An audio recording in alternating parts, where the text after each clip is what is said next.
The evening air carried the scent of freshly cut grass as Yates Ingram sprinted across the playground, his heart pounding against his ribs. "Lily, not so high," he called out, watching his 6-year-old daughter swing her legs skyward on the playground swing. Her delighted squeals punctuated the peaceful atmosphere of Oak Ridge Park, the only public green space within walking distance of their modest apartment. "Higher, Daddy. I want to touch the clouds," Lily shouted back, her chestnut pigtails flying behind her. Yates winced as the swing chains creaked under her enthusiastic pumping. At 32, he'd grown accustomed to the constant state of alert that came with single parenthood, his eyes scanning for potential dangers even in this familiar park. The playground equipment here had seen better days, but it was clean and safe enough. Besides, Lily loved it, and these precious hours between his day job at the hardware store and evening shifts as a delivery driver were sacred. "Just be careful, Pumpkin," he said, moving closer to the swings. "Remember what happened last time you went too high?" Lily's face scrunched in momentary contemplation. "I didn't break anything. Nearly gave me a heart attack, though," Yates replied with a smile that couldn't hide the worry lines etched around his eyes. Those lines had deepened considerably in the 3 years since Lily's mother had walked out on them, leaving behind nothing but a hastily scrawled note and a mountain of debt. He glanced at his watch. They had 40 minutes before he needed to drop Lily at Mrs. Peterson's apartment for babysitting during his evening shift. Just enough time for swings and a quick snack from the bag of budget-friendly groceries he'd carefully selected earlier. Across the playground, a sleek black Bentley rolled to a stop by the park entrance, immediately drawing curious stares from the scattered families enjoying the early summer evening. Such luxury vehicles were rare in this working-class neighborhood. A woman stepped out, her elegant silhouette striking against the backdrop of worn playground equipment and patchy grass. Even from a distance, Yates could tell she didn't belong here. Her tailored cream pantsuit and the confident way she carried herself screamed wealth and privilege. Lily's swing slowed as she too noticed the newcomer. "Daddy, who's that lady? She looks like a princess," Yates shrugged. "I don't know, sweetheart. Maybe she's lost." The woman approached a park bench, speaking intently on her phone. Her voice, though hushed, carried a note of authority. Yates found himself watching her while keeping one eye on Lily, who had now abandoned the swing in favor of the monkey bars. "I don't care what the board thinks, Oliver," the woman was saying. "The development plans need revision. I won't be part of displacing an entire community for another luxury shopping complex." Something about her voice, confident yet warm, caught Yates's attention. He couldn't help but notice her striking features. Honey blonde hair tied back in a professional bun, intelligent eyes scanning the park between sentences, and a determined set to her jaw. His contemplation was interrupted by Lily's voice. "Daddy, watch me go all the way across." Yates turned his attention back to his daughter, clapping as she navigated the monkey bars with determination. "Great job, Lily. You're getting so strong." His pride was short-lived as a commotion erupted near the park entrance. 3 men in their 20s had entered the playground area, their loud, slurred voices carrying across the park. They wore expensive clothes that somehow looked disheveled, and they carried beer bottles despite the clear, no alcohol signs posted throughout the park. Yates tensed, instinctively moving closer to Lily. The other families began gathering their children, shooting disapproving glances at the intruders. One of the men spotted the well-dressed woman and nudged his friends. "Well, look what we have here," he said loudly enough for everyone to hear. "Slumming it today, princess." The woman ignored them, turning slightly away and continuing her phone conversation, though Yates noticed her shoulders stiffen. "I'm talking to you, sweetheart," the man persisted, approaching her bench. His two friends followed, snickering. Yates frowned, looking around for a park attendant or security guard, but seeing none. The playground was emptying quickly as parents hustled their children away from the brewing confrontation. "Lily," he called softly, "come here, please." His daughter obeyed immediately, sensing the change in his tone. She scampered over and he lifted her into his arms. "Time to go, pumpkin." "But Daddy, we just got here," she protested. "I know, but—" Yates stopped mid-sentence as the situation escalated. The lead troublemaker had planted himself directly in front of the woman who had ended her call and stood to leave. "Where you going? Too good to talk to us. Please step aside," the woman said firmly, her voice calm but resolute. "Or what?" the man challenged, moving closer.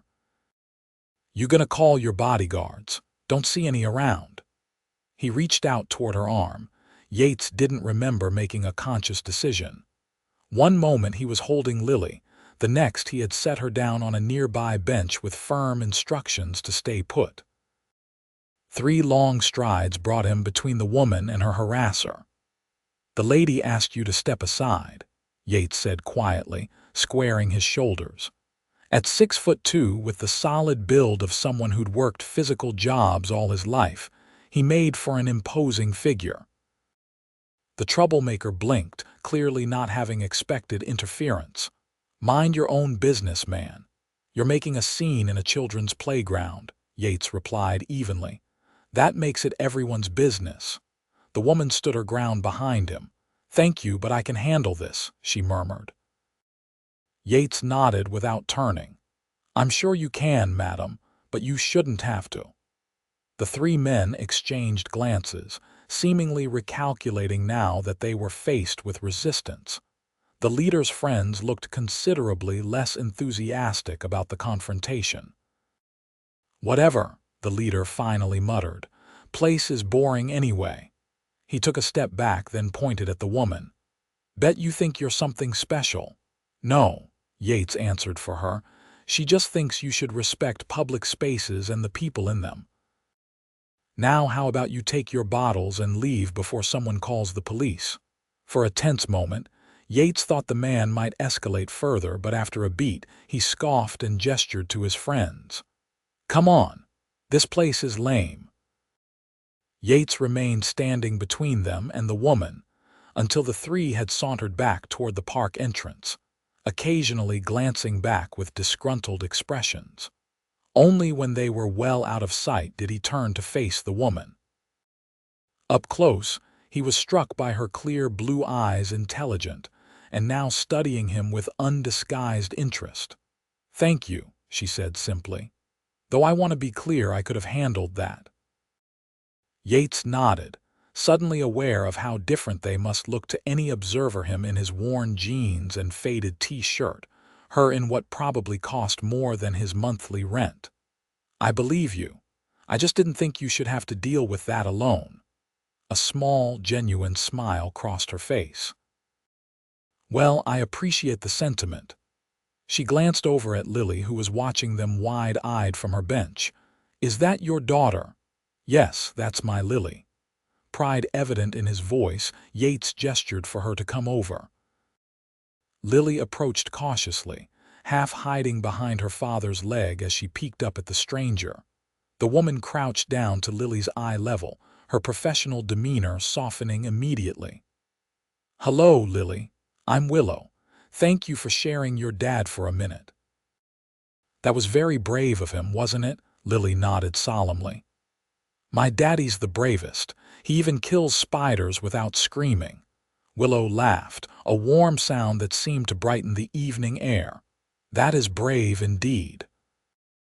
Rising to her full height, still several inches shorter than Yates even in her heels, she extended her hand. "Willow Grayson." "Yates Ingram," he replied, shaking her hand briefly. Her grip was firm and confident. "And we should probably get going. Sorry about those guys." "They don't represent the neighborhood." Willow tilted her head slightly. "I didn't think they did. This actually seems like a lovely park." "It is," Lily piped up. "Or it was until those mean boys came. We were supposed to have a picnic." Yates checked his watch and grimaced. "Which we'll have to rain-check, Pumpkin. We need to get you to Mrs. Peterson's." Disappointment crossed Lily's small face, and Yates felt the familiar pang of guilt that accompanied so many of their abbreviated outings. "I interrupted your evening," Willow said, looking genuinely contrite. "I'm sorry about that." Yates shook his head. "You didn't. I have a second job starting soon, that's all." Something in Willow's expression changed, a flash of curiosity, perhaps respect. "Well, Mr. Ingram, I won't keep you any longer. But please," she reached into her purse and pulled out a business card, hesitating briefly before handing it to him. "If you ever need anything, call my office." Yates accepted the card reflexively, glancing at it quickly before tucking it into his pocket. "Thanks, but we're doing fine." Willow nodded, seeming to understand his pride wasn't to be trifled with. "Of course. Well, thank you again." She smiled once more at Lily. "It was lovely to meet you both." As they walked away, Lily looked up at her father with curious eyes. "Daddy, why did the pretty lady give you her card?" Yates ruffled her hair affectionately. "Just being polite, Pumpkin." But as they left the park, he couldn't help glancing back. Willow Grayson stood watching them, phone back at her ear, the evening sun catching in her hair. For a brief moment, their eyes met across the distance, and something unspoken passed between them before Yates turned away, guiding Lily toward their modest apartment building. The business card sat forgotten in his pocket, as the evening rush of responsibilities took over, dropping Lily at the elderly neighbor's apartment, rushing to start his delivery shift, mentally calculating how many hours he needed to work to cover next month's rent increase. By the time he collapsed into bed at 1 in the morning, the encounter at the park seemed like a strange dream from someone else's life. The next morning dawned gray and drizzly, matching Yates's mood as he dragged himself out of bed at 5:30.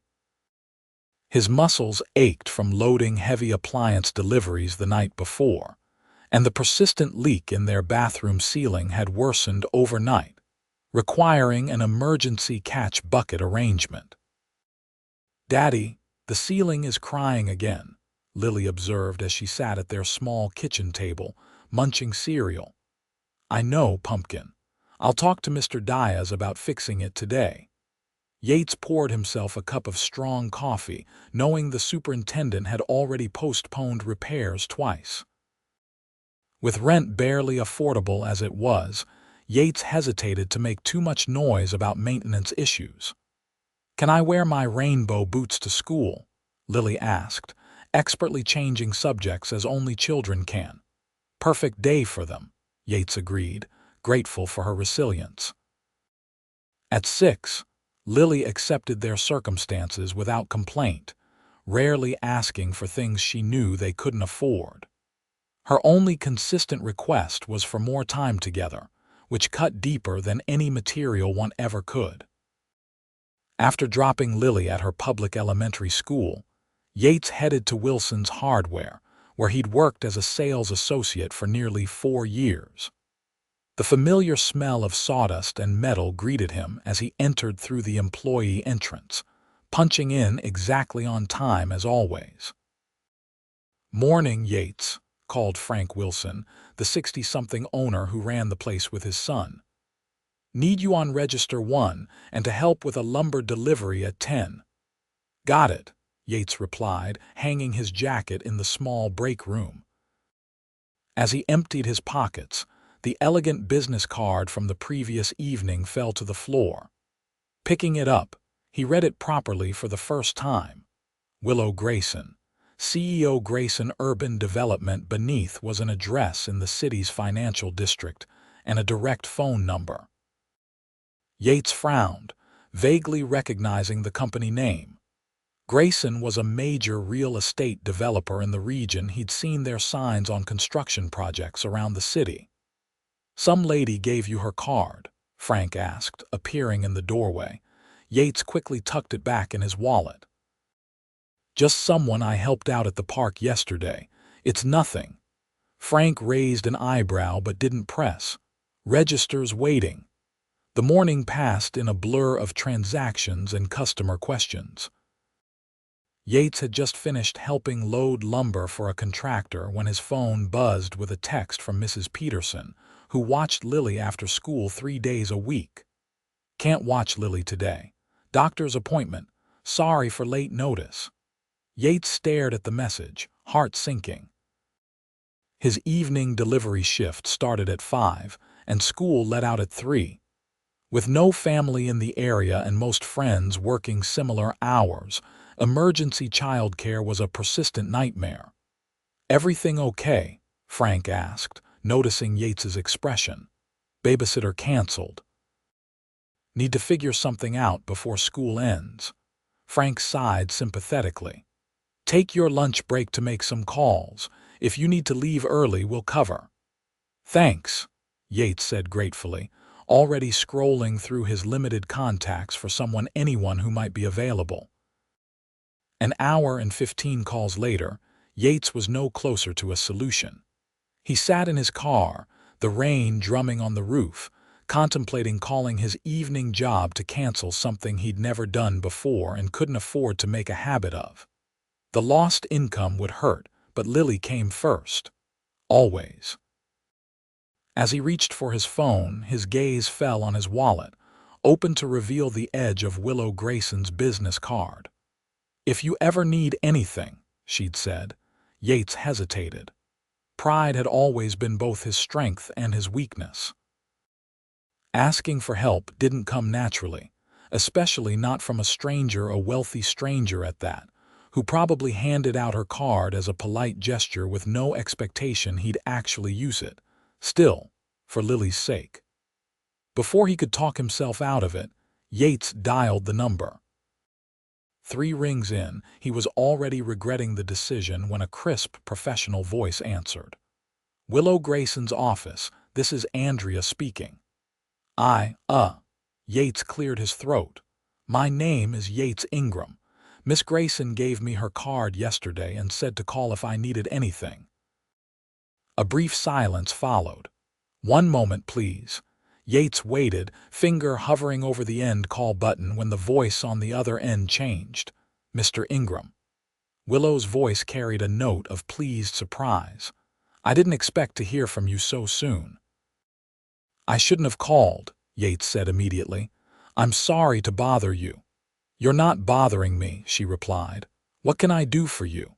The genuine interest in her tone gave him courage. "I have a child care emergency. My regular sitter canceled and I have work this evening. I've tried everyone I know." "I see," Willow said thoughtfully. "What time do you need coverage?" "From 3 to 9, Yates replied, then quickly added, "But I'm not asking you to babysit. I just thought you might know resources in the area, services I might not be aware of." A soft laugh came through the phone. "I was actually going to offer my help directly, but I understand if you'd prefer a professional service." Yates blinked in surprise. "You'd watch Lily. You don't even know us." "I know you're the man who stepped up when I needed help, asking nothing in return," Willow replied simply. "Besides, I had a pleasant albeit brief introduction to your daughter. She seems delightful." Yates ran a hand through his hair, conflicted. "I couldn't ask you to do that. You must have more important things to do. More important than helping a child and her father who helped me." "I disagree." Her tone became more businesslike. "I have meetings until 4. I could pick her up from your sitter at that time and keep her until you're available. Would that work?" "School," Yates corrected automatically. "She'd need to be picked up from school at 3, a brief pause. "I see. That is a challenge." Before Yates could respond, she continued, "What about my assistant, Andrea? She could collect Lily at 3 and bring her to my office. I'd be finished with meetings by then and could take over." The offer was tempting, almost too tempting. "I don't know." "Mr. Ingram Yates," Willow said, her voice softening. "Let me help. I promise Lily will be safe and entertained. Andrea has a background check, as do I, and my office building has excellent security. Or if you prefer, Andrea could take her to your home and stay with her there. Yates thought quickly. The alternative was calling out of work and losing critical income, or bringing Lily along on deliveries, which he'd done exactly once before and swore never to repeat. "If you're sure it's not an imposition," he finally said. "It's not," Willow assured him. "Now, what school does Lily attend? And does she have any allergies I should know about?" After providing the necessary details and arranging to meet Andrea at the school to make the handoff official, Yates hung up, feeling equal parts relieved and uneasy. He just entrusted his daughter to virtual strangers, well-intentioned, seemingly trustworthy strangers, but strangers nonetheless. But when 3 o'clock rolled around and Yates saw Andrea waiting outside the school, a professional-looking woman in her 40s with a kind smile and proper ID ready for verification, some of his anxiety eased. He'd arrived early to introduce them and make sure Lily felt comfortable. "Daddy," Lily called, running to him as her class was dismissed. "I thought Mrs. Peterson was picking me up." "Change of plans, Pumpkin," Yates explained, kneeling to her level. "Mrs. Peterson had to see the doctor, so Miss Andrea here is going to take you to meet Miss Willow. Remember her from the park." Lily's eyes widened. "The princess lady," Andrea smiled at this description. "Miss Grayson will be delighted to hear that's how she's remembered."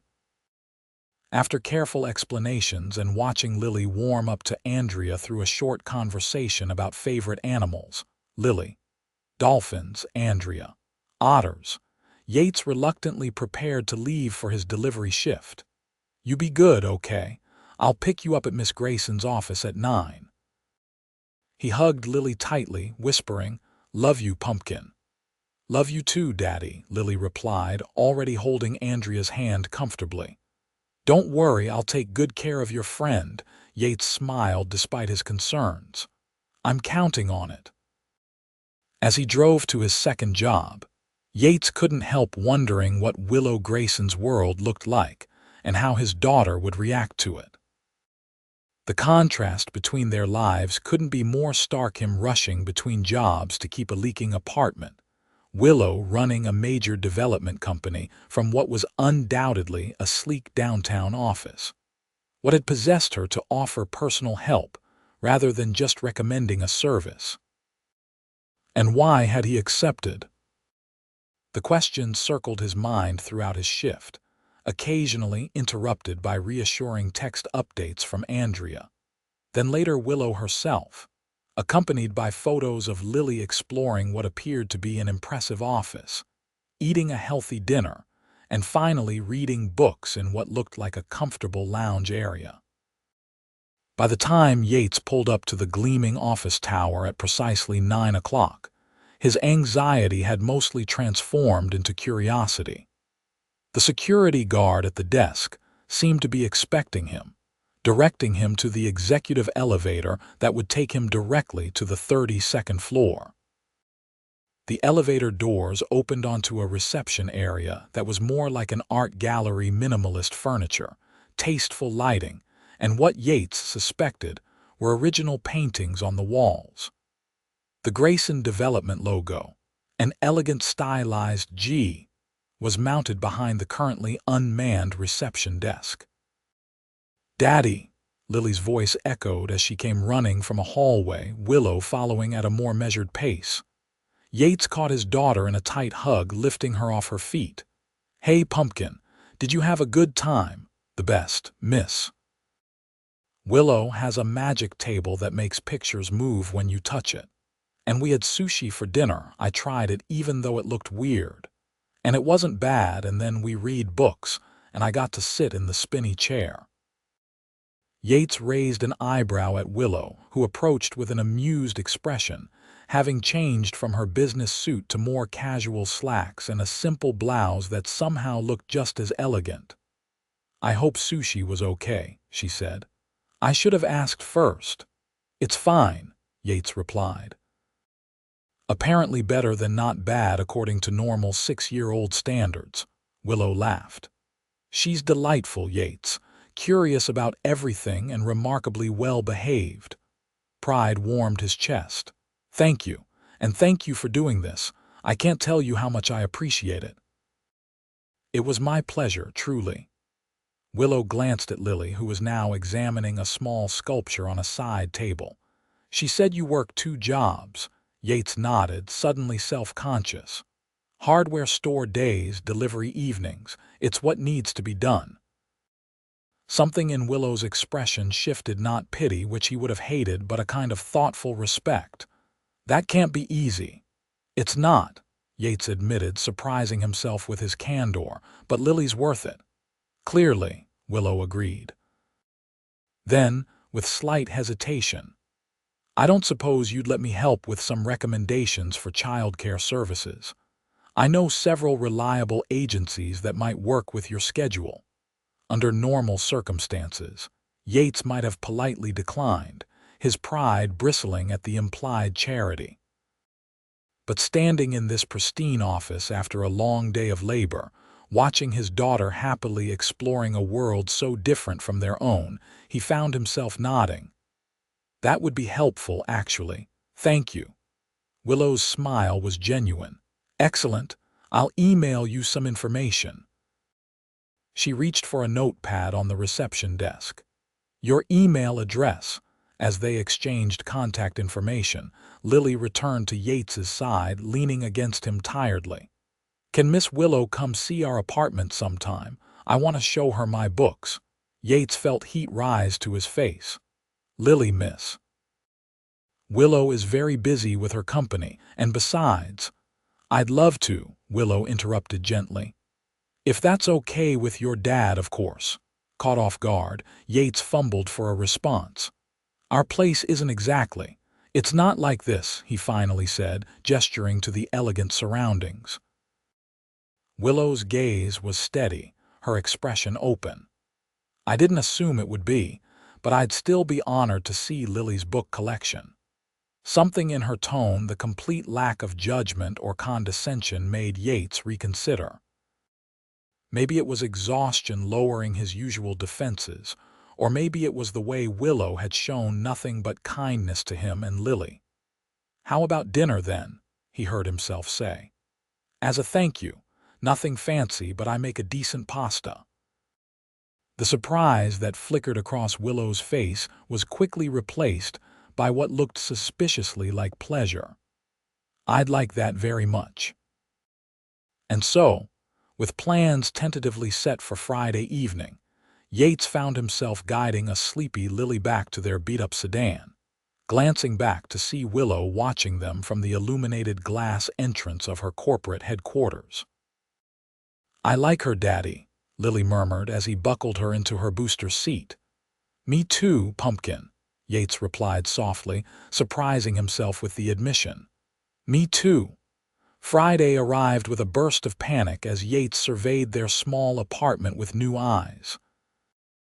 The place wasn't dirty, he kept it meticulously clean for Lily's sake, but the worn furniture, patched walls, and ever-present bucket-catching ceiling drips suddenly seemed overwhelmingly shabby.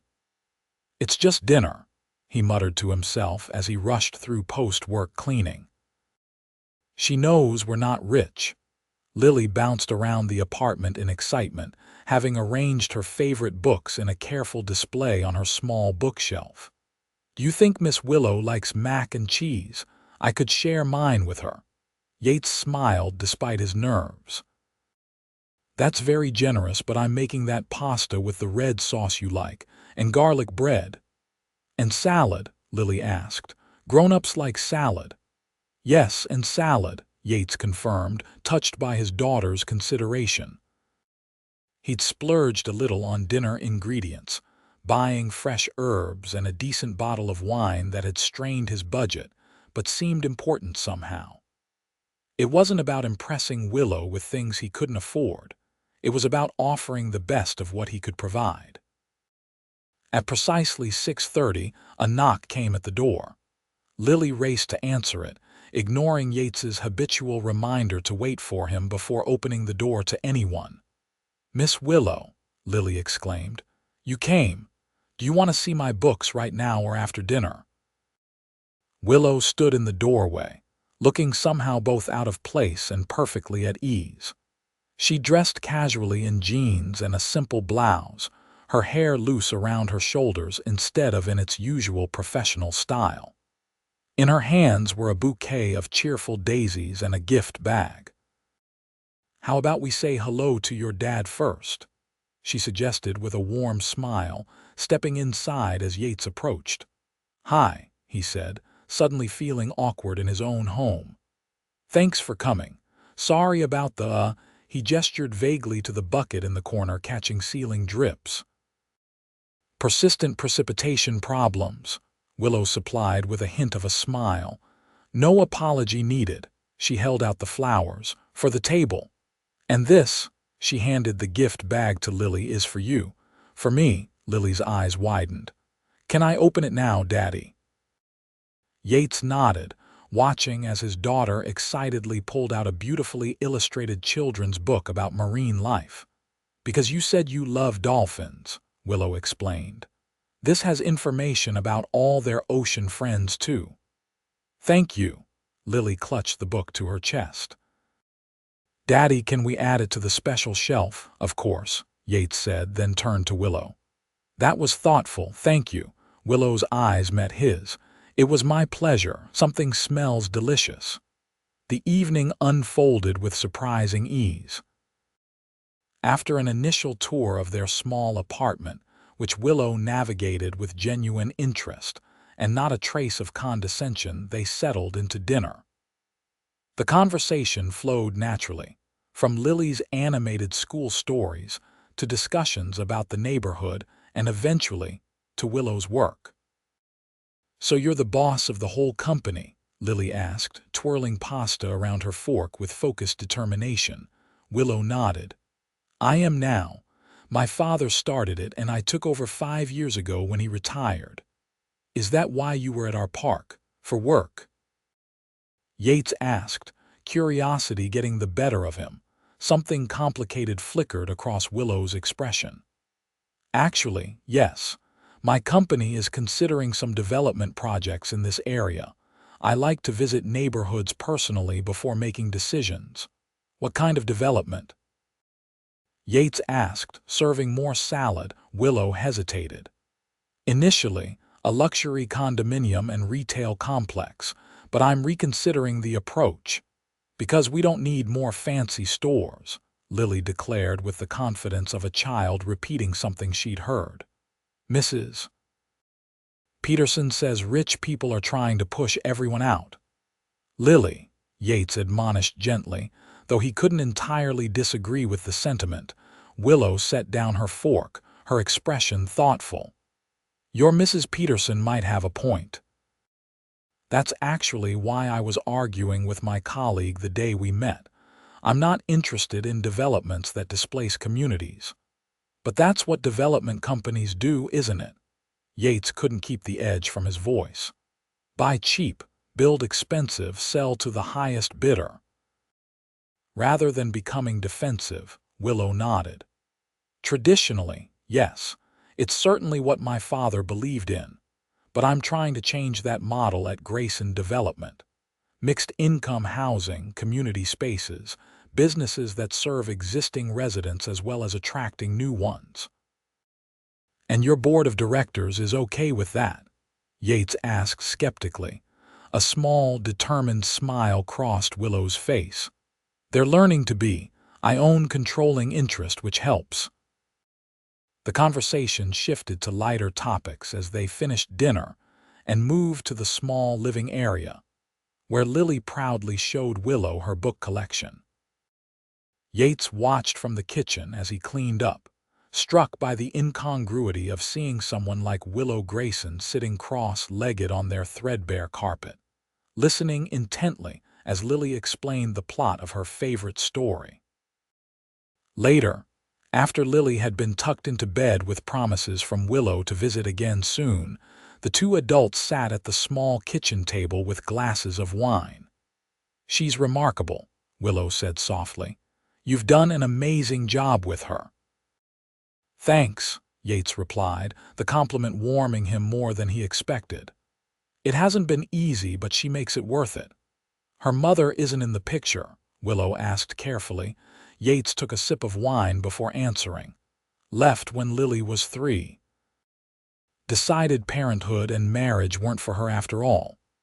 He kept his tone neutral, the hurt having dulled to a distant ache over the years.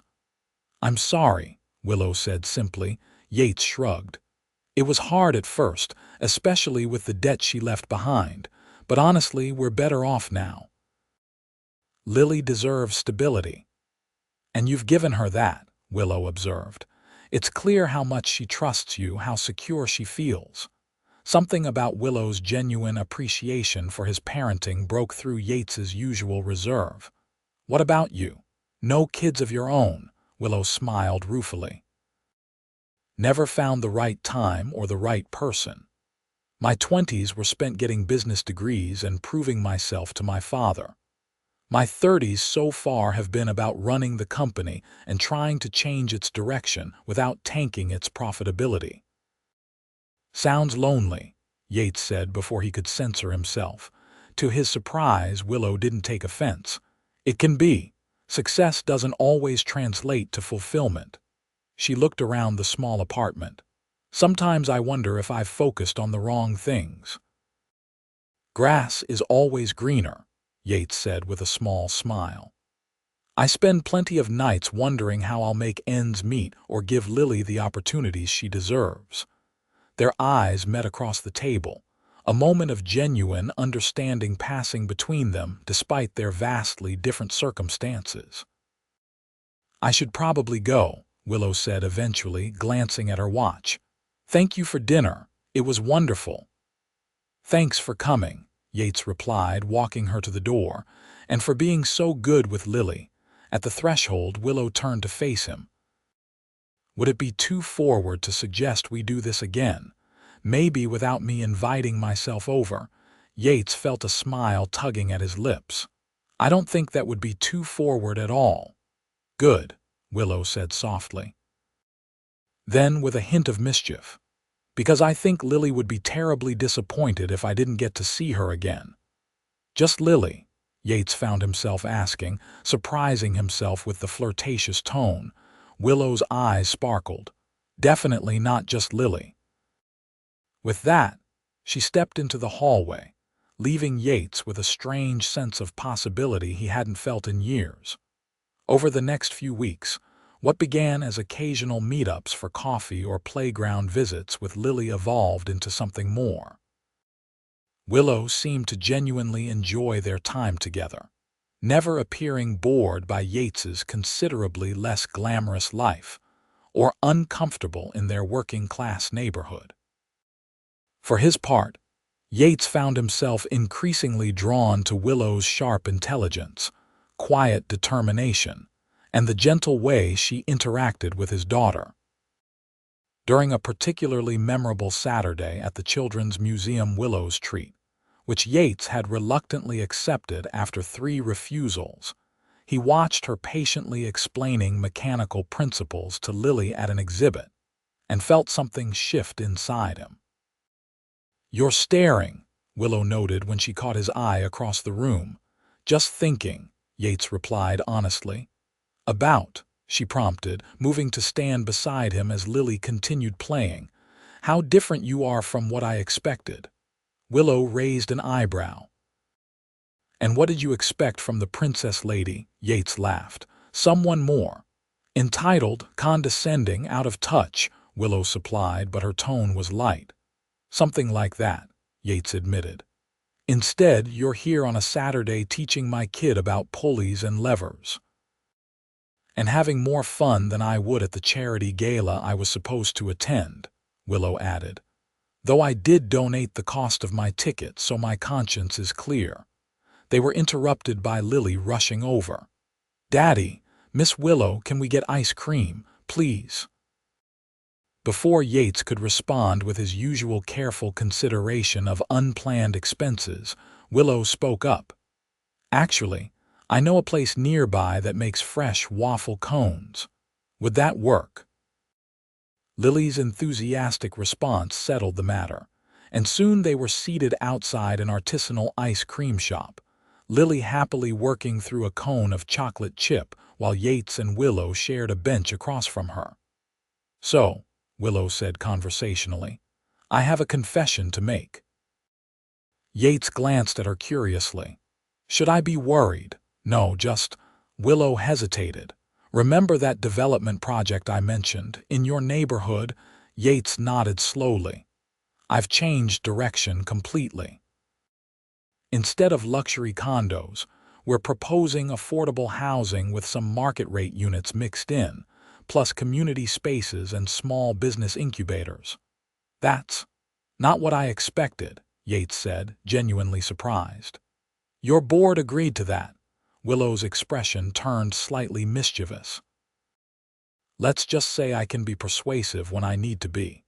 The profit margins are smaller, but the community impact is much greater, and we'll actually be fixing existing buildings rather than tearing them down."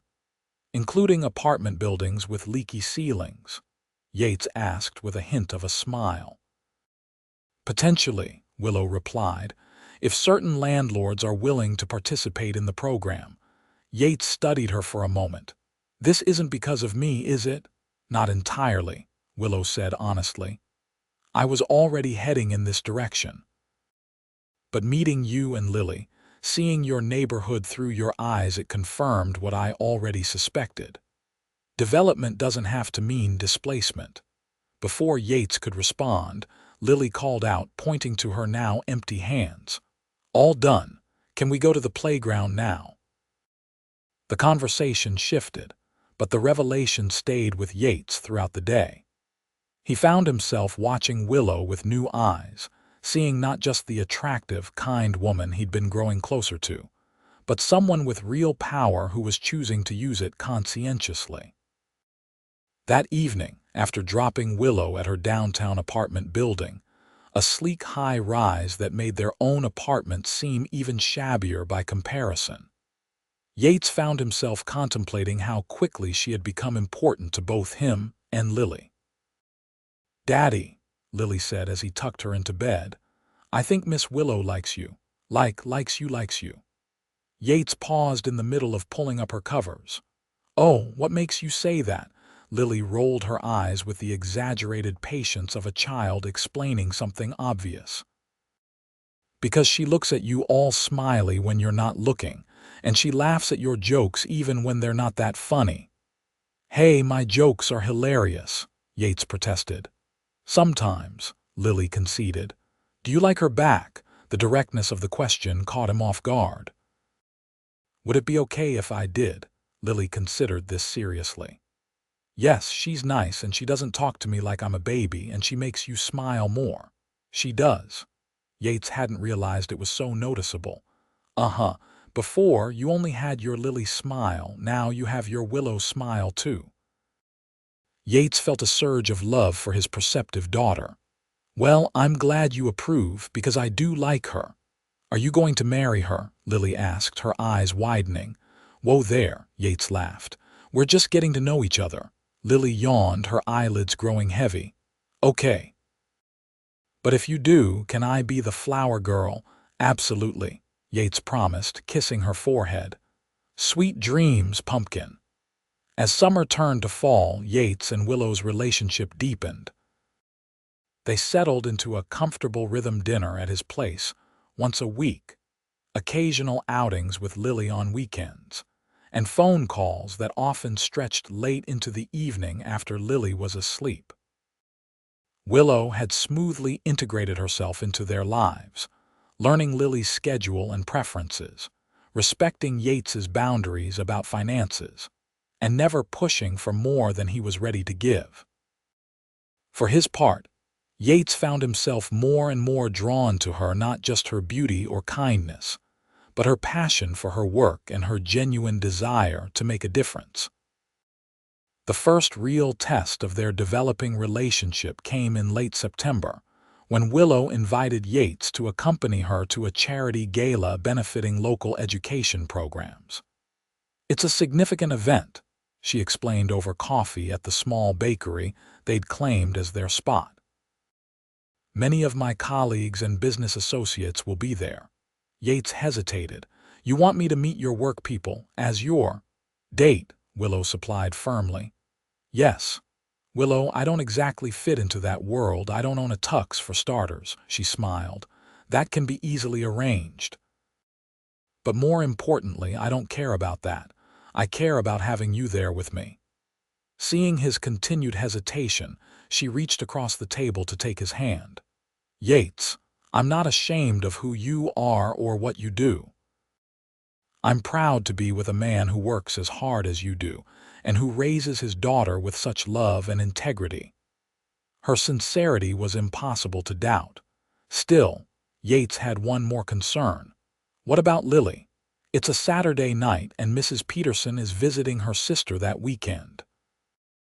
"Actually," Willow said, her expression brightening, "the gala includes a supervised children's program. Many attendees bring their kids. There's entertainment, activities, even kid-friendly food instead of the fancy stuff we'll have to endure." "You've thought of everything," Yates said, feeling his resistance weakening.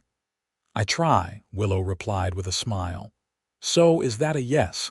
Looking at her hopeful expression, Yates couldn't find it in himself to refuse. "Yes, but I'm renting a tux, not letting you buy one." "Deal," Willow agreed, squeezing his hand. The night of the gala arrived with a flurry of activity.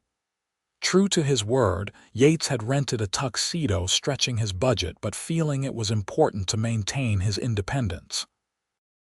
Lily was beside herself with excitement at the prospect of the children's program, which Willow had described as including a magician and a moon bounce. When Willow arrived to pick them up, having insisted on sending her driver rather than having them take public transportation, Yates felt his breath catch. She was stunning in a midnight blue gown that managed to be both elegant and understated, her hair swept up to reveal the graceful line of her neck. "Wow," he said simply as she entered their apartment. "You too," she replied, her appreciative gaze taking in his tuxedo. "Very James Bond, Miss."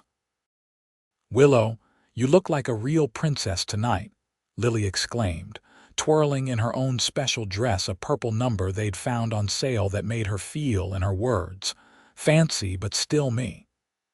"Thank you, Miss Lily," Willow said with a playful curtsy. "You look absolutely regal yourself." The drive to the hotel hosting the gala was filled with Lily's excited chatter, but Yates grew quieter as they approached. The venue was clearly high-end, with valets in uniform and guests arriving in vehicles that made their town car look modest by comparison. Sensing his tension, Willow placed her hand over his. "Hey, remember, you're there because I want you to be. Anyone who has a problem with that can answer to me." The determined glint in her eye made Yates smile despite his nerves. "Remind me never to get on your bad side." "Too late for that warning," Willow teased. "You've already seen me before coffee." After getting Lily settled in the children's program, which was indeed impressive, with activities that had her immediately enthralled, Yates and Willow made their way to the main ballroom. Almost immediately, people began approaching Willow, offering greetings and curious glances at Yates. To her credit, Willow introduced him simply and confidently each time. "This is Yates Ingram, my date." No qualifications, no explanations of what he did or how they'd met. Just a clear statement that left no room for assumptions. Most people were polite, if sometimes obviously curious about the nature of their relationship.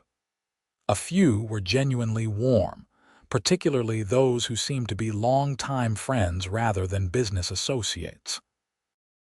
It was during a moment at the bar, While Willow was briefly engaged in conversation with an elderly gentleman she'd introduced as her father's former partner, that Yates encountered the first open hostility.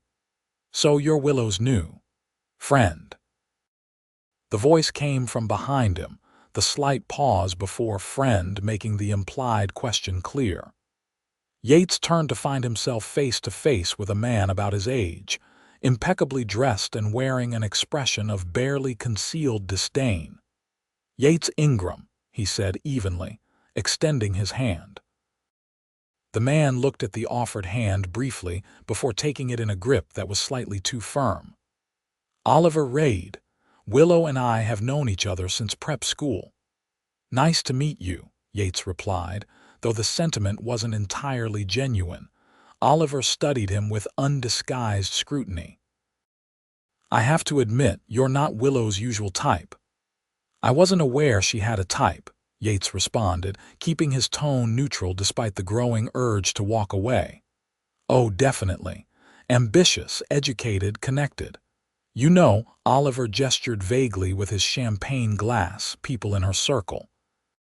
Before Yates could respond, Willow appeared at his side, slipping her arm through his with a naturalness that suggested they'd been together for years rather than months. "Oliver," she said coolly, "I see you've met Yates." "Just getting acquainted," Oliver replied, his tone shifting to something more friendly, though his eyes remained calculating. "Fascinating choice of date, Will. Very progressive of you." Willow's grip on Yates's arm tightened slightly. "Not progressive at all. Simply a matter of being with someone I respect and enjoy." "Of course," Oliver said smoothly. "And what is it you do again, Yates? I don't believe you mentioned." "I work at Wilson's Hardware and do evening deliveries for Metro Appliance," Yates stated plainly, refusing to be embarrassed by his honest work. Oliver's eyebrows rose slightly. "How versatile," he turned to Willow. "Your father would have found this entire situation quite amusing." "My father isn't here," Willow replied, her voice taking on an edge Yates hadn't heard before. "And I stopped caring about his approval of my personal life long ago." A flicker of something perhaps actual hurt crossed Oliver's face before he masked it with a practiced smile. "Always the rebel." "Well, I should circulate. Donors to charm, you know how it is." He nodded to Yates. "Enjoy your evening in our world." As he walked away, Yates turned to Willow. "Friend of yours, former friend," Willow corrected. "And briefly, regrettably, more than that in college.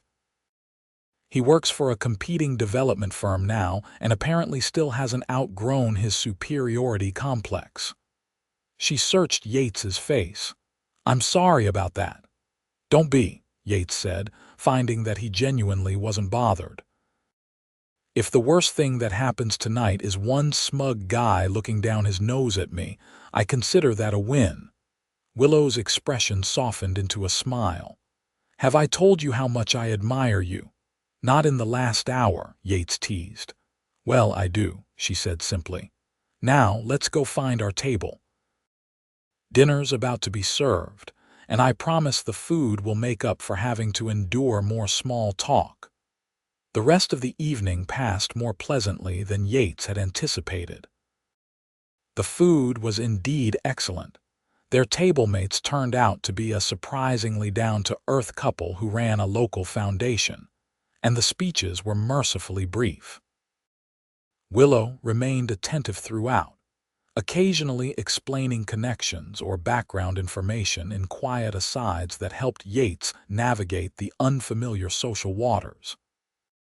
After dinner, as the orchestra began playing for dancing, they checked on Lily, who was having the best night ever and barely acknowledged their existence before running back to her new friends, and then found themselves on the dance floor. "I should warn you," Yates said as he took Willow in his arms for a slow dance. "My skills are limited to swaying in approximately the right rhythm." "Perfect," Willow replied, moving closer. "That's exactly what I was hoping for." As they moved together to the music, Yates was struck by how right it felt to hold her. Despite the opulent surroundings, despite the occasional curious glances, despite all the reasons they shouldn't fit together, they did. "Thank you for coming tonight," Willow said softly. "I know it wasn't easy." "It's getting easier," Yates admitted. "Being with you, I mean." Willow looked up at him, her eyes reflecting the soft lighting. "Is it?" "Yeah," he said, his voice low. "Scary easy sometimes." A smile touched her lips. "I know what you mean." As the music continued, Yates made a decision. Bending his head slightly, he kissed her, not their first kiss, but their first in public, their first that felt like a declaration. Willow responded immediately, her hand moving to the back of his neck as she kissed him back with equal intent. When they finally pulled apart, Yates was vaguely aware that a few people were watching them, but found he didn't care in the slightest. "Lily thinks you like me," he said, a smile playing at his lips. Likes me." Willow laughed softly. "Smart kid." "She also wanted to know if she could be our flower girl." Willow's eyes widened slightly before crinkling with amusement. "Moving a bit fast, isn't she? Kids have no concept of appropriate relationship timelines," Yates agreed. Then, more seriously, "Does it bother you that she's getting attached?" "No," Willow said without hesitation. "It honors me, actually. And Yates," she met his gaze directly, "I'm getting pretty attached myself." The simple admission, delivered with such straightforward honesty, struck Yates deeply. "Me too," he replied, tightening his arm around her waist. "To both of you." They continued dancing, the world around them fading into a pleasant blur. Later, Yates would remember that night as the moment he fully admitted to himself that he was falling in love with Willow Grayson, Millionaire CEO, community advocate, and the woman who looked at him like he was something precious. As fall deepened into winter, their relationship continued to strengthen. Willow became a regular fixture in the Ingram apartment, often bringing work with her to do at the kitchen table while Yates prepared dinner and Lily did homework. These domestic evenings seemed to bring Willow as much joy as the occasional high-end restaurants or cultural events she introduced them to. For Thanksgiving, she initially invited them to join her at a luxury resort where she typically spent the holiday. Yates had gently countered with an invitation to their apartment instead, explaining that he wanted Lily to experience traditional family holidays at home. To his slight surprise, Willow had enthusiastically agreed. "I haven't had a home-cooked Thanksgiving since my mother was alive," she admitted. "Resort food is excellent, but it's not the same." And so Thanksgiving morning found Willow in Yates's tiny kitchen, wearing jeans and one of his old flannel shirts over a T-shirt, learning to make his grandmother's cornbread dressing while Lily supervised critically. "You have to crumble it more," Lily instructed, standing on a chair to see into the mixing bowl. "Daddy always makes it super crumbly." "Like this?" Willow asked, breaking the cornbread into smaller pieces. "Better," Lily approved. "You're learning fast." Yates watched them from where he was preparing the turkey, a warmth spreading through his chest that had nothing to do with the heated oven. The domesticity of the scene struck him powerfully, how natural it felt to have Willow here, how seamlessly she had integrated herself into their lives. "What?" Willow asked, catching his gaze. "Nothing," Yates replied with a smile. "Just thinking how nice this is." Their Thanksgiving dinner, served on mismatched plates around a small table decorated with Lily's handmade centerpiece, was the best Yates could remember in years. The food was delicious, the company perfect, and even the persistent ceiling leak now managed with a more aesthetically pleasing arrangement of strategically placed plants, rather than a bucket, couldn't dampen the mood. As they sat together on the couch after Lily had gone to bed, Willow rested her head on Yates's shoulder with a contented sigh. "Thank you for today," she said softly. "It was perfect." Even with the smoke detector going off when the rolls burned? Yates asked with a chuckle. Especially with that, Willow replied. It was real. My holidays growing up were always so, performed, everything perfect, everything for show. Yates pressed a kiss to the top of her head. Well, burned rolls and leaky ceilings are definitely real. Willow was quiet for a moment before speaking again. You know, my company's housing rehabilitation project is moving forward. The building owner is interested in participating. That's great, Yates said sincerely. When does work start? After the new year, and your building is on the list. Yates sat up a little straighter. Seriously, Mr. Diaz agreed to that. He did, Willow confirmed. The program provides funding for repairs and renovations in exchange for keeping rents stable for current tenants for at least 5 years. Willow, that's... Yates shook his head, amazed. Do you know how many families that will help in this building alone? 27, Willow replied promptly, including one particularly handsome single dad and his very opinionated daughter. Yates turned to look at her fully. You didn't do this just for us, did you? No, Willow assured him. It makes perfect business and ethical sense for the project, but I can't say I'm not personally pleased about this particular building being included. Yates pulled her into a kiss, trying to convey through action what he was struggling to put into words: his gratitude, his admiration, and the deepening feelings he had for this remarkable woman. When they separated, Willow's eyes were bright with emotion. I have something else to tell you, she said. More good news? Yates asked. I hope so. Willow took a deep breath. I've been offered a position on the mayor's urban development task force. It would mean stepping back from day-to-day operations at Grayson Development and focusing on citywide policy. Wow, Yates said, genuinely impressed. That sounds important. It could be, Willow agreed. A chance to influence how the whole city approaches development and housing. But it would mean some changes.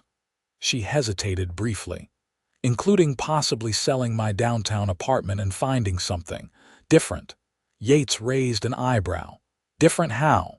Something in a real neighborhood, Willow explained, with actual neighbors and community. Somewhere I could put down roots. The implication hung in the air between them. Yates knew they were approaching a crossroads, one where casual dating would need to evolve into something more defined, more committed. Any particular neighborhood you're considering? He asked carefully. Willow met his gaze directly. I was thinking somewhere Lily wouldn't have to change schools. Yates's heart rate quickened. That's a big step. It is, Willow acknowledged. Too big. Yates considered the question seriously. 6 months ago, the idea of Willow Grayson moving to their neighborhood would have seemed absurd. Now, after countless evenings together, after watching her build a genuine bond with his daughter, after seeing her work to improve communities like his rather than displace them now, it felt like the most natural progression in the world. Not too big, he finally said. Just right, actually. The smile that bloomed across Willow's face was radiant. Really? Really, Yates confirmed, pulling her close again. Though I should warn you, the real estate options around here aren't exactly up to your usual standards. My standards have evolved considerably in the past few months, Willow replied, settling against his chest. I find I care less about square footage and more about who I'm sharing the space with. Smooth talker, Yates murmured against her hair. I mean it, Willow insisted. Yates, being with you and Lily has changed how I see everything: success, happiness, what matters. I don't want to lose that. You won't, he promised, tightening his arms around her. We're not going anywhere. As Christmas approached, bringing with it a flurry of holiday activities and Lily's mounting excitement, Yates found himself contemplating how dramatically his life had changed since that summer day in the park. His financial situation was still far from perfect. He'd been able to drop some of his delivery shifts, but still worked long hours, yet the constant stress had eased. Knowing the building would soon be renovated, seeing Lily flourish with Willow's additional support and attention, feeling himself opening to possibilities he'd long since abandoned all of it, had brought a sense of hope he'd nearly forgotten was possible. One cold December evening, as Willow helped Lily decorate their modest Christmas tree, Yates watched them from the kitchen doorway, a decision crystallizing in his mind. They discussed Willow moving to the neighborhood, but he was beginning to think more radical changes might be in order. Later that night, after Lily was asleep and they were enjoying quiet conversation over glasses of wine, Yates broached the subject. "So I've been thinking about your housing situation," he began casually. "Oh," Willow looked intrigued. "Found me a good deal in the neighborhood." "Something like that." Yates took a breath, gathering his courage. "What would you think about just moving in here with us?" Willow's eyes widened. "Here, in this apartment, it's small," Yates acknowledged quickly. "And I know it's a huge step down from what you're used to. But the renovations will start soon, and we could make it work until we find something bigger but still in the neighborhood." "I just thought, yes," Willow interrupted, her voice firm. Yates blinked. "Yes, just like that," Willow confirmed, a smile spreading across her face. "Though I do have one condition." "What's that?" Yates asked warily. Willow set down her wine glass and moved closer to him on the couch. "That you're asking because you want me here, not because it's practical or convenient." "Willow," Yates said, taking her hands in his, "having you here would be the opposite of practical. This place is too small for 3 people. Your clothes alone would probably fill Lily's entire bedroom." He smiled softly. "But I want you here because I love you, because we love you, Lily and I both. And I think we're ready to be a family if that's what you want too." Tears welled in Willow's eyes, but her smile remained radiant. "That's what I want more than anything," she whispered. "I love you too, Yates, both of you so much." As they sealed the decision with a kiss, Yates felt the final pieces of his life shifting into place, not erasing the struggles of the past or magically solving every problem, but creating a foundation for a future brighter than he'd dared to imagine since becoming a single father. The next morning they told Lily over breakfast, uncertain how she would react to sharing her limited space. "So," Yates began carefully, "Miss Willow and I have been talking and we're thinking she might come live with us, here in our apartment. How would you feel about that?" Lily looked between them, a piece of toast halfway to her mouth. "Live here, like all the time." "That's right," Willow confirmed, "if it's okay with you." A slow smile spread across Lily's face. "Would you help me with homework every day and read bedtime stories?" "I would love to," Willow assured her. "And would you and Daddy share a room like married people?" Yates nearly choked on his coffee while Willow suppressed a laugh. "Yes, like married people," Willow confirmed, shooting Yates a look that was part amusement, part something more serious. Lily nodded decisively. "Okay, but we need to make space in the bathroom for all your pretty bottles, and maybe you could help me organize my books better. You're good at organizing." "I can definitely help with that," Willow agreed, visibly relieved at Lily's easy acceptance. "When are you moving in?"